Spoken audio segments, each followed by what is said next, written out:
বৃষ্টিময় সকাল আমাদের এরিয়া আমাদের এরিয়াতে সব থেকে বড় সমস্যা এখানে নর্মালি রিক্সা পাওয়া যায় না, আর বৃষ্টি হলে তো আরো বেশি সমস্যা।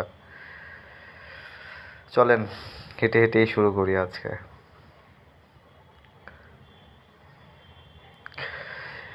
আমাদের এরিয়াটা সেনানিবাসের একদম সন্নিকটে হওয়ায় এই জোনের মধ্যে রিক্সা পাওয়াটা খুবই কষ্টকর।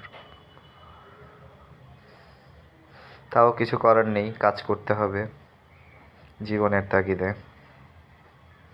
চলেন দেখা যাক কি হয়।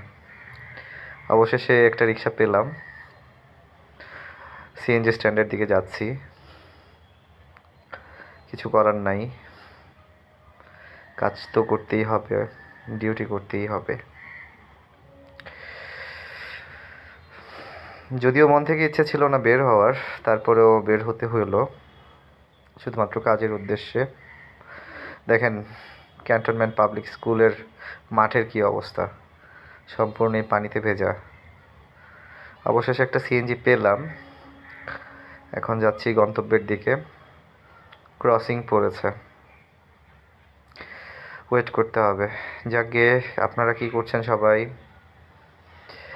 আজকের ভিডিওটি এই পর্যন্তই। সবাই ভালো থাকবেন, সুস্থ থাকবেন। আসসালামু আলাইকুম। আপনাদের সবার জন্য শুভকামনা রইল। ভালো থাকবেন।